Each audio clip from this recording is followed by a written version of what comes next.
Thank you for tuning in to the Life of KG podcast. We are all about helping you guys in the beauty industry. Whether you're starting out in this industry or been in the business for years, we want to motivate you, educate you, and support you to grow. Enjoy the show.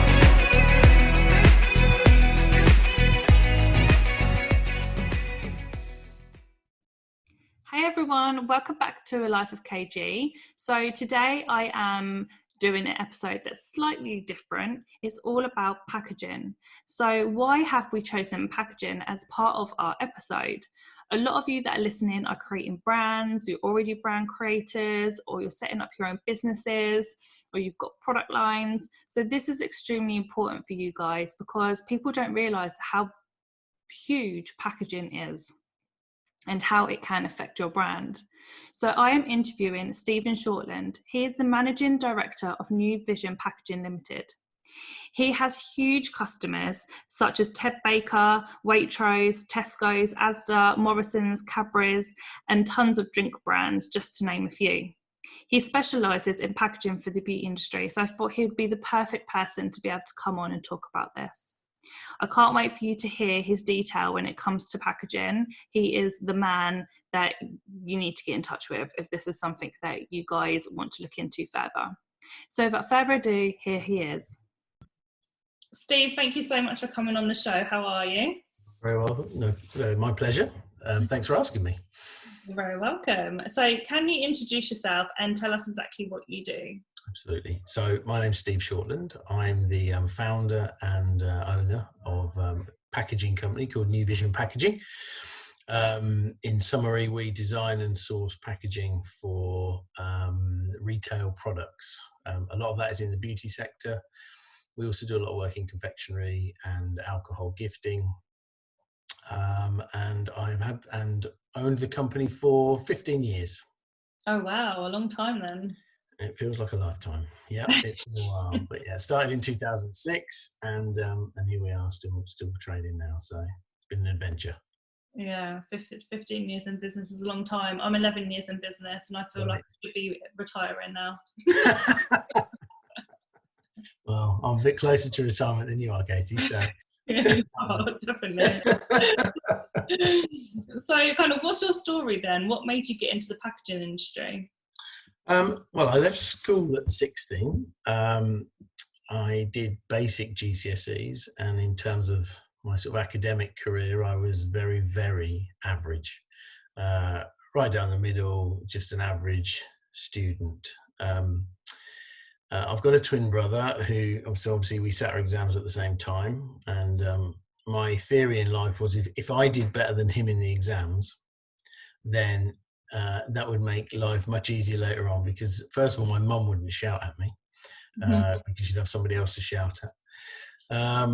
And then really after that, I didn't really have a plan, Katie. I knew that I had to get a job. I wasn't academic enough really to study A-levels or go to university as much as I wanted to. Definitely wanted to go to university. So I went to the local careers office and met a lady there, and she said to me, "What do you want to do?" And I said, "Well, I don't know what I want to do, but I know what I don't want to do. And I don't want to do anything too physical."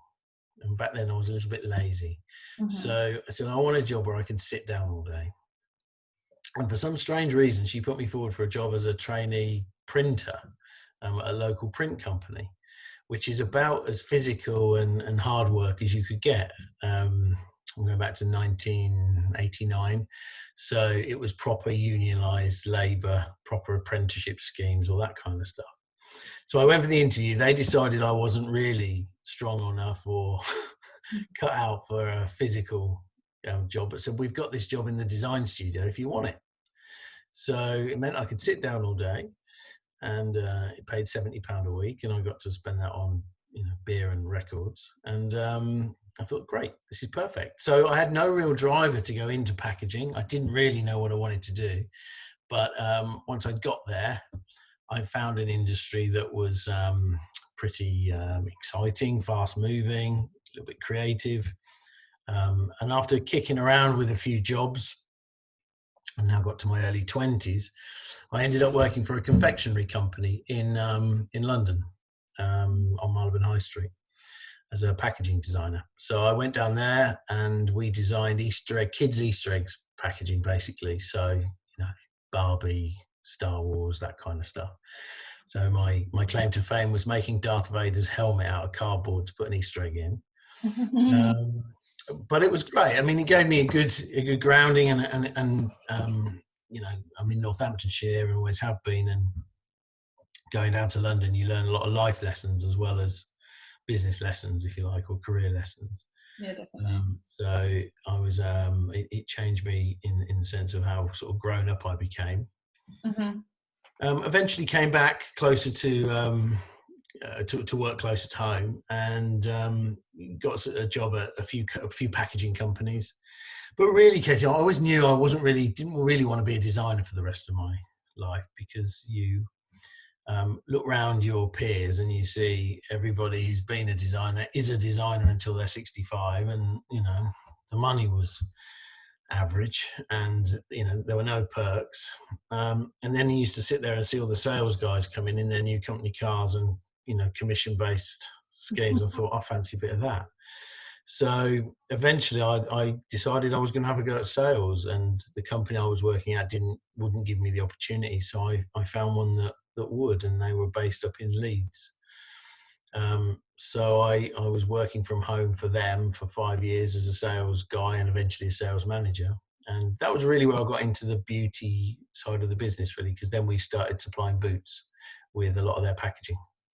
So I had a great time. There. We used to work hard, and they certainly like to play hard a bit as well. And then, but eventually, it was a family-owned business. There was a very much that glass ceiling that if you're not got the right surname, you're not going any higher. So I had to move on. So I came back home, worked for a company where I had a small stake in it. That company wasn't all that successful. So I tried to buy the business from the owner, but we could never agree a price. It was the usual story of, he thought it was worth X and I thought it was worth Y, and they were a long, long way apart. And then on end of February, early March 2006, I resigned and thought, right, what do I do now? So I formed New Vision Packaging. As you probably know, it doesn't take very long to do all the paperwork and get a business incorporated. But after that, I thought, wow, I better make a go of this. So I had to find products and customers and suppliers and all those other things that you do when you set up a business. And so that was where this kind of roller coaster started, really. Wow, and the rest is history. Yeah, hopefully it's not finished yet, but yes, we're still going. So yeah, we did, so we started in 2006, and you get a few lucky breaks along the way, really, Katie, as I'm sure you found out, that people you meet, people you kind of keep in touch with, but doesn't seem to be much between you at the time. All of a sudden it comes back years later and you think, wow, I was lucky that I met him. And there were factories that I'd met years and years and years ago that were doing business with, that I hadn't been in contact with for years. And all of a sudden, when I set up on my own, they got in touch and said, well, can you act for us? Can you help us out? Or can you do this? And so within a fairly short space of time, we had a supplier base. But for 6 months, we couldn't sell a thing. Nobody wanted to buy from a new packaging company that, didn't have a factory and were selling products that were coming from Europe when they could buy the products really quite locally. But we kept going and we kept pushing, and eventually we had a customer that was let down by one of their existing suppliers, who said, if you can supply the boxes in 3 weeks, you can have the order. And we did it, and it was for Waitrose. And as soon as we were able to say to people, we've supplied Waitrose, all of a sudden all the hurdles sort of tumbled, because you had that great sort of name behind you. And then we, the second box we ever made was for a brand which you may know called Lee Stafford. Yeah. Yeah. So we did a Christmas box at short notice. And Lee was on the telly then, so that probably, everybody knew him, and everybody knew the shocking bright pink packaging that he used to have. And so we supplied him a box, and after that, we were away and running. And we still make Lee Stafford boxes today. And if you go in Boots, I think most of the Lee Stafford boxes you see in there will be ours. and we still make a lot of packaging for Waitrose. So, those early relationships where you kind of think at the time, great, I've got an order. They're worth so much more than just monetary value. They gave us a real sense of credibility, so we could go into to see others and without any real objection. We were already a supplier to Boots effectively, and we were a supplier to Waitrose. So that got us going. That's amazing. I love that. It must be so good, like especially that first time when you got the contracts in for them type of clients, then going into shops and thinking, wow, that's my box there. It's fantastic. And you see, and actually people like, so the guys at Lee Stafford, for instance, they obviously Lee licenses, or still does licenses his brand to a company that makes the products, but he was always so involved, and you sort of meet him at a few meetings, and then he'd have a launch party, and they'd say to you, "Oh, you come along, come to the party, some bar in London." And I'd go in, and for those people that are only listening and can't see me, I don't have a lot of hair going on, and I'd often have drunken conversations with Lee, saying, "What are you going to do with this, then, mate?" And him looking at me saying, "No, there's nothing I can do with that. That's too far gone. So.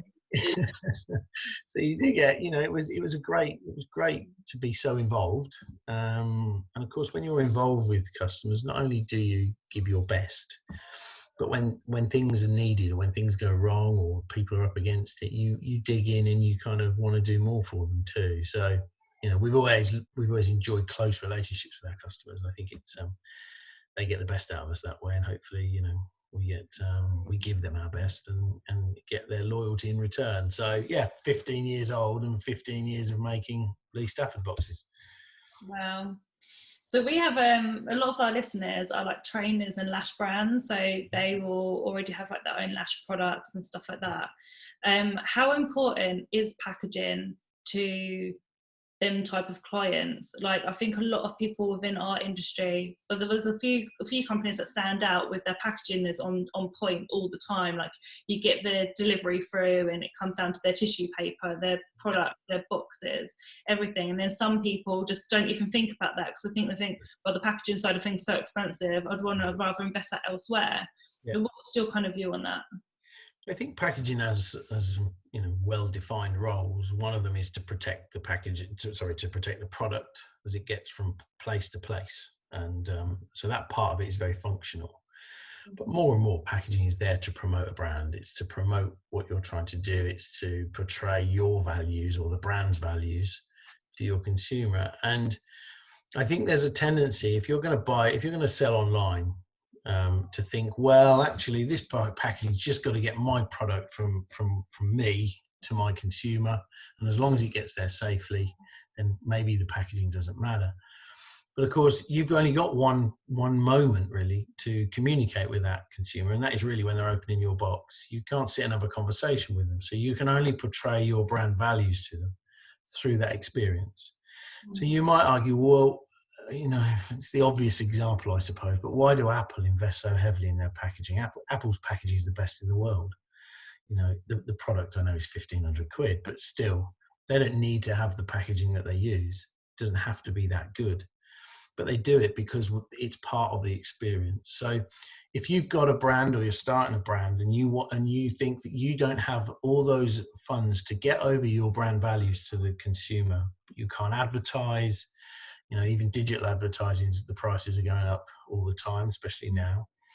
But you do have that one moment. You have that moment when they've already decided they're going to buy your product, maybe through your website or maybe through a recommendation.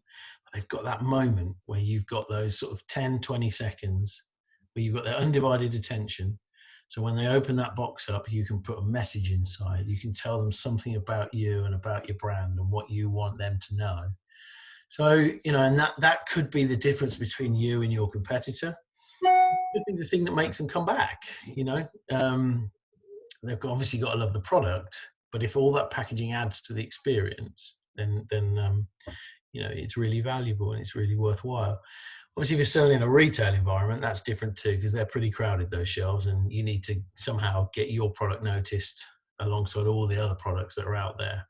So whether that's in Boots or whether that's in a salon, or, there are going to be competing products on the same shelves. And the packaging can be pretty important in convincing somebody to pick up your product.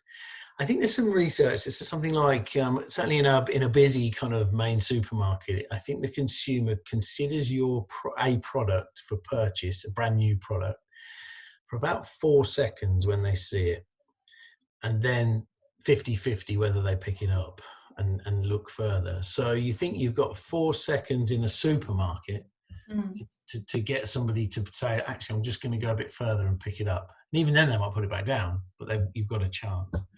Obviously, it's not the same in more sort of premium retail environments, but still, the packaging's there. So it's got a lot to do, and it's got to work, and and it has to protect the product. But it is a great chance for you to say to your customers, "There you go. This is what I stand for. This is what makes my product better than everybody else's. This is why I think you should buy it and be loyal to me." So, it's been around a long time, packaging, and it's going to stick around for a lot longer. But it's changing all the time, and its purpose is changing too. So, I would say, as a man who sells packaging, it's really important. Yeah, definitely. But it all goes with the brand as well, doesn't it? Like, I think brand and packaging go hand in hand.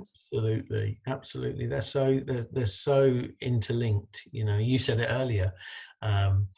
People use a printed tissue paper instead of a plain white or a plain black because, again, it portrays that idea that you've thought about it. It says to the consumer, not only are we thinking about the product that you're going to put on your skin or your eyes, but we're thinking about your experience with this all the way through. And it goes right the way through, doesn't it? To then, if they want to have a conversation with you, be it through your website or through a phone line, that you've got somebody that can do that too. And it's the whole experience joined together. But if they get that product and the box is kind of hanging apart and, the print's not great and it doesn't really do anything for you, it doesn't say anything. I think in America, they call packaging brand real estate, which I think is a good phrase in that, it's yours, you own it. Make the most of it, do what you can with it, and get messages on the outside, get it on the inside, wherever you want to, but put messages that really drive home to the consumer what it is you want them to know about you. Yeah, definitely. How in depth do you think that beauty brand should go when it does come to the packaging then? Like, obviously we've said from boxes, from the logo paper, which I've seen and I absolutely love myself, like down to the product and the actual product boxes. How in depth do you think we should be going? Again, I think it's very dependent on the price point of your product. First of all, if you're going to sell something that you deem to be super premium, the most expensive product of its kind, you better make sure the packaging lives up to the promise, because the people will be judging it right from the minute they pick the product up. But if maybe you're going for that mid-tier market, maybe you can save in some areas and invest in others. So there's lots of stages to packaging, from the raw materials we use right the way through to the print processes, whether you put foil on the box, whether you don't. Lots of different additions to it, and it can all be tailored to fit. So if you've got a budget, if you know where your product sits, then we can tailor that packaging to fit what you need. I think sometimes the disconnect is that people want everything on their packaging, but their market doesn't demand it, and their budget doesn't allow for it. But it's about getting that right fit and getting it all to join together. If, for instance, your brand, if you've got very strong environmental beliefs, or your brand's very sort of eco-conscious or eco-friendly, you need to bear that in mind with the packaging. And again, a good packaging company can help you through that. But there are lots of options in terms of recyclable materials, recycled materials, board that's been certified by the Forestry Stewardship Council, so that it's every tree that's cut up as another 3 are planted, so it's from a renewable source. So there's lots of things to think about, and I think the shame of it sometimes is people have the best product in the world, but then the packaging doesn't quite live up to the promise. You equally don't want it the other way around, Katie. You don't have the best packaging in the world and then have a product inside that doesn't quite do what it's supposed to do. So, it's about getting the right fit.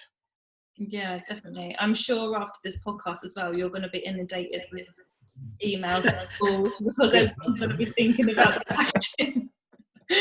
How would it work with your business? To say we wanted to design some boxes or get some of the logo printed paper done, like what would the process be with you guys?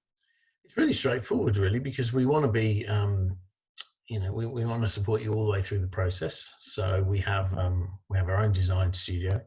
So you might know exactly what you want, Katie. You may know exactly what you want the box to look like and what you want it to do, and obviously we can interpret your ideas straight away. But a lot of our customers don't. They do want something new or something that they haven't seen before. So we have a design studio that we can design boxes around your product and try and meet your brief or give you ideas for something new. And really from there, it's very straightforward. You'll need a good graphic designer. You'll need somebody who's, either you've got your own brand identity already that can translate that onto the packaging, be it the box or the tissue paper. If you don't have one, you'll need one, because obviously that's an integral part of the process too. But again, we work with graphic designers. And then we can talk you all the way through in terms of color management. We did a big exercise for a brand that I'm afraid we can't mention, but is a eye brand, does lashes and makeup and all that kind of stuff.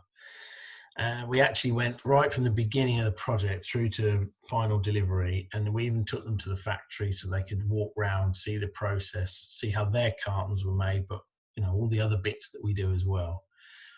And it's amazing when you see it happening, your level of understanding really grows. So it's not a simple process, but we try to make it as simple as we can for our customers so that they get it to the right quality, the right budget, but importantly, they get it at the right time scales as well, because sometimes things are urgent. Yeah, definitely. I bet people always come to you demanding deadlines. Yeah. Every job. Yeah. And of course, realistically, you can get packaging made in a month, no problem. But in truth, it's rarely a month unless you know exactly what you want today and you've got your brand sorted and you can drop your artwork on in a day. Then it takes a little bit longer. But from start to finish, realistically, a couple of months should do it, as long as everybody's committed to the project and wants to push it through.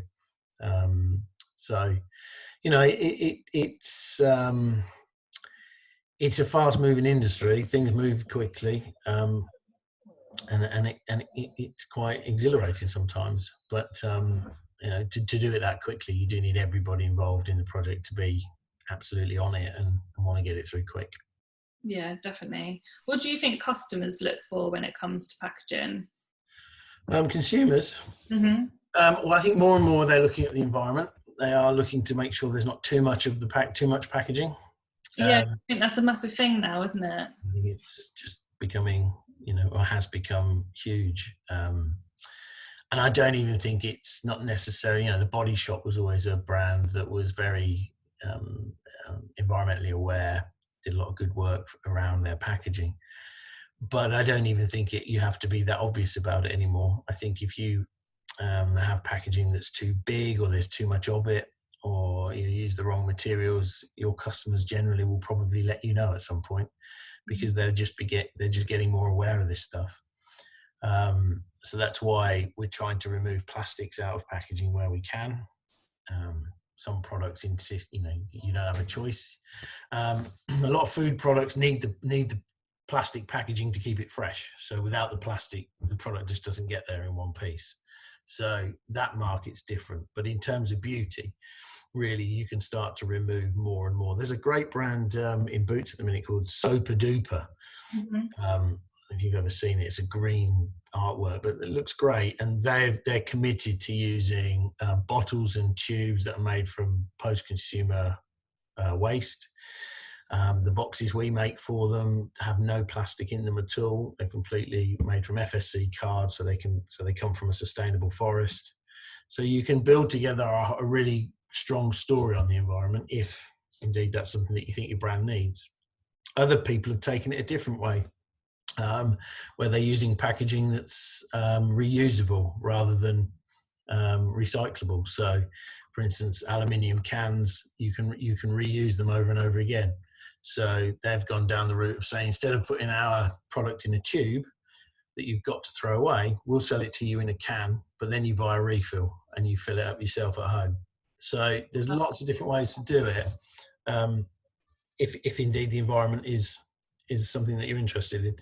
Other than that, I mean, consumers are, again, as I think, are looking for packaging that represents the brand properly and lives up to their expectations. And so if you're going into Selfridges to buy an expensive bottle of perfume or aftershave, the packaging you better sit comfortably in that section with all the other £100 bottles of aftershave. But equally, if you're selling a £2 box of sweets, then it can be a little bit more basic. So it is about tailoring it to fit the market at the same time as making it look great. Yeah, definitely. Talking about Selfridges, I ordered a couple of presents off there while we've been on lockdown. Mm-hmm. And when it comes, presents for you or presents for somebody else? Someone else, unfortunately. But when it comes, it makes you feel so special when the boxes are lovely and the packaging was so nice, and it just makes it part of the experience. They just know what they're doing. They understand clearly what their role and what it is that why is it that people buy from Selfridges. And if you go to store, you're going to get a great experience. They're going to look after you, and you're going to feel probably $1 million when you leave because of whatever it is you've invested your money in. But even when you order it and it comes through the post, they don't cut any corners. You open that brown box up and it's bright yellow on the inside and it's got all the Selfridges logo in there because they've really thought about it and they've really tailored the experience to you as a Selfridges customer. And I just think it's so important for a brand because brands have to have a life and they have to exist and they have to last. And, therefore they have to be treated carefully. And you do need to put a lot of thought into how your consumer will experience your brand right from the first moment of seeing it on a website or, in a magazine, right the way through to that stuff arriving at their door and them opening it up and experiencing whatever's inside. And then obviously how the product uses and how it wears. So it is important. And some brands have got it absolutely perfectly. Others less so, but I'm sure they're working on it. Who knew packaging would be such an in-depth subject? You can wish you never asked. Everywhere. I mean, that's the thing. And sometimes, certainly as an industry, we've had a lot of turmoil really over the amount of plastic that's being used, from bottles of water and Coke down, through to boxes for perfume or beauty products. And really, as an industry, we've looked at everything to see what we do good well and what we do badly. And I think, it is an industry that knows it has a place that needs to last because, just think about your daily routine. You open the fridge in the morning and you get the milk out. That's your first bit of packaging that you've used for the day. And it just continues right the way through your day, even down to your little coffee pod. Again, it's all packaging. So, it is everywhere. And, but obviously you and your listeners are probably in a very, very niche sector of it, in that sort of salon beauty sector. But it doesn't mean that you shouldn't think about it just as much as L'Oreal or, I don't know, Tiffany. It's the same thing. Yeah, definitely.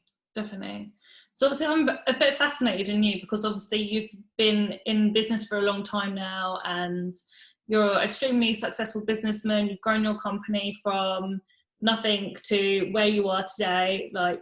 You should be so proud. It's amazing. But business isn't easy. So what's been your biggest struggle so far?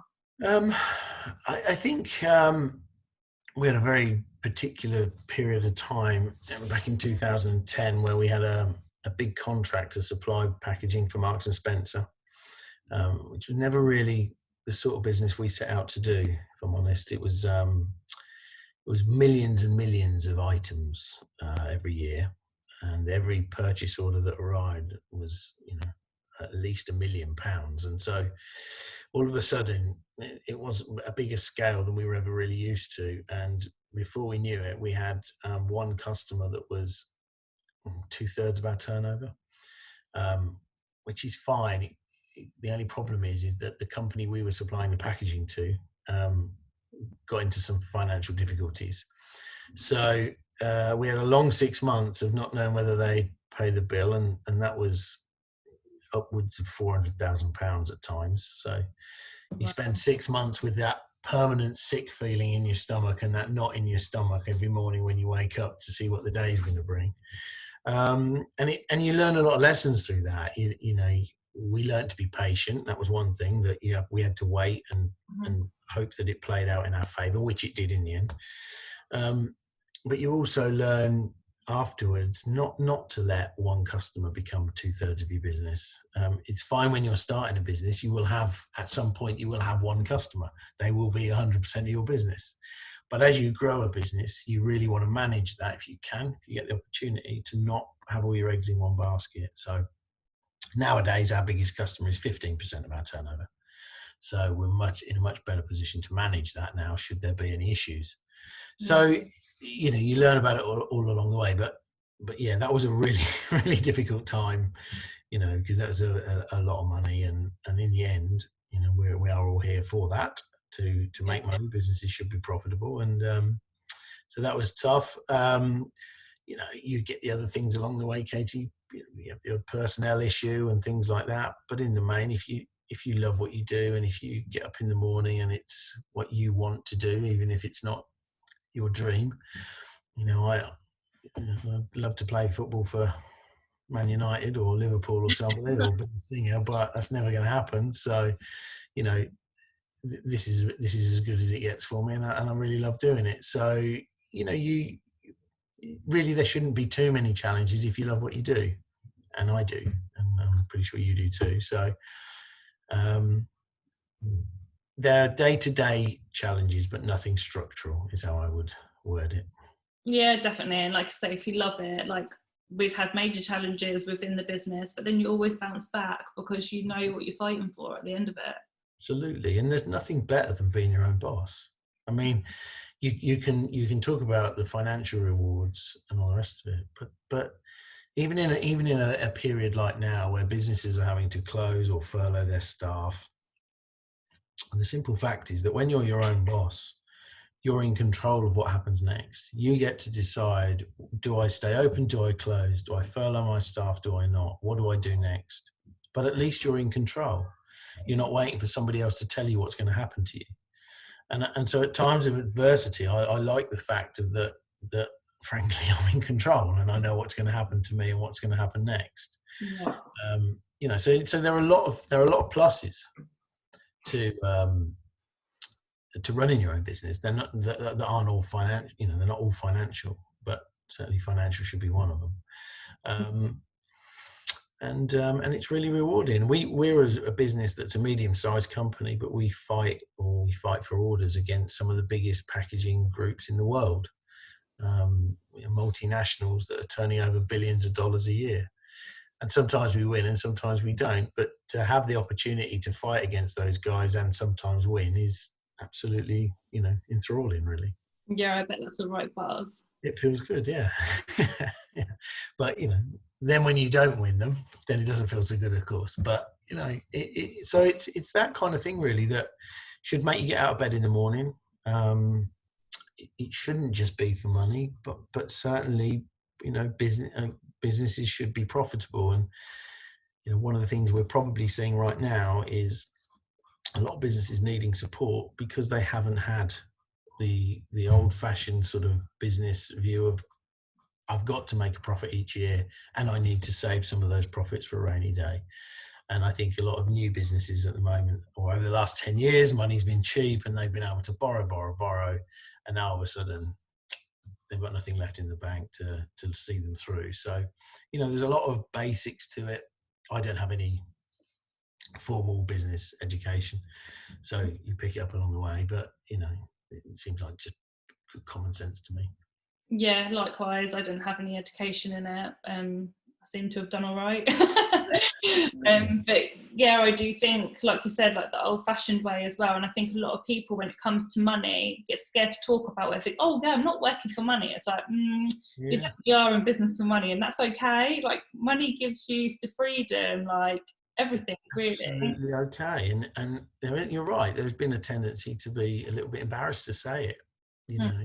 But yeah, no, your business should definitely make a profit. And I think a lot of people are seduced or like the idea of this entrepreneurial lifestyle of, you know, living out your backpack and doing your work in coffee shops or, you know, every day and all that kind of stuff. Your best life. Yeah.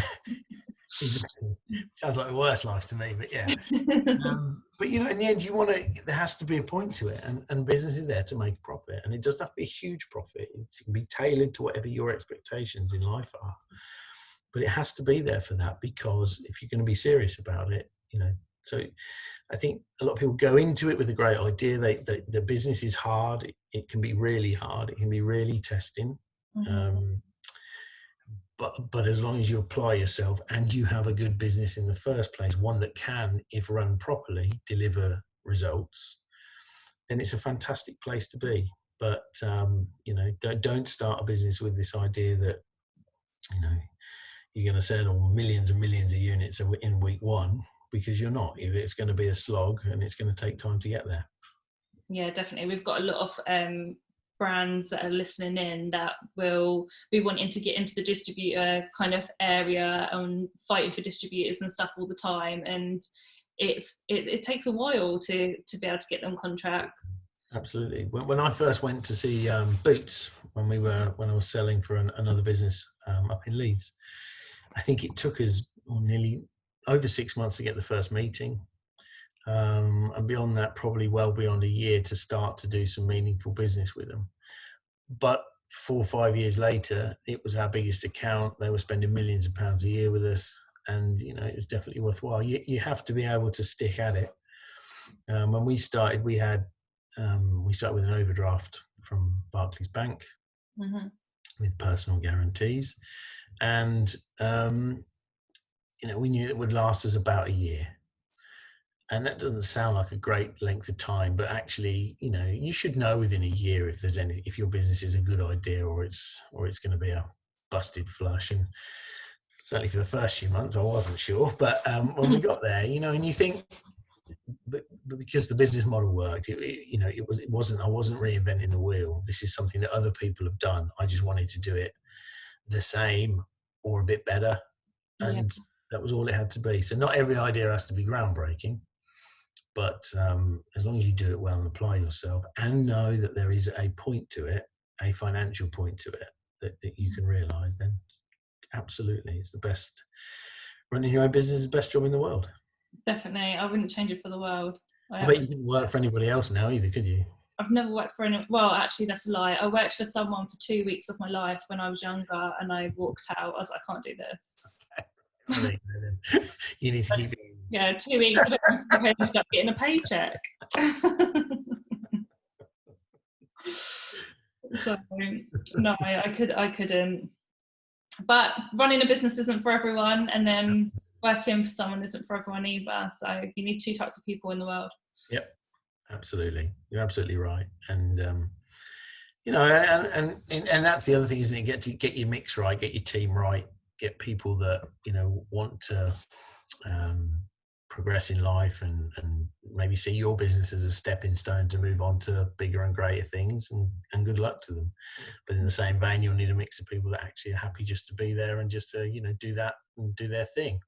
So that's the other task of running a business, is to get the right personalities and team right. And I'm getting better at it. I'm not always been that good at it, but I'm getting there.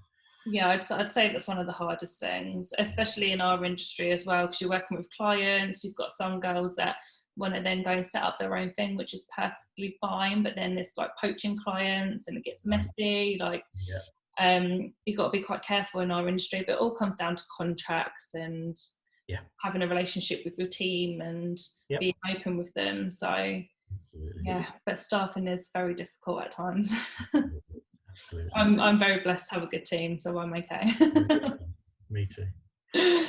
Stephen, it's been an absolute pleasure to have you on the show. Thank you so much for coming on.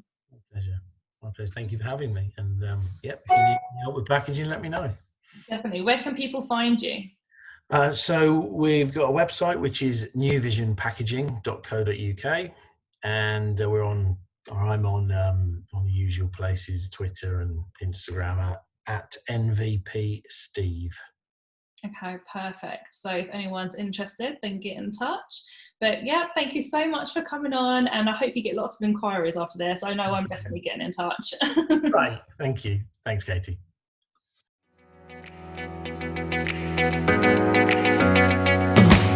We would love to hear what you thought about this episode. I love the show, guys. You're awesome. Please leave a review and share on social media tagging @KG Salon so we can share. I always follow them. Until next time, have an amazing, successful week.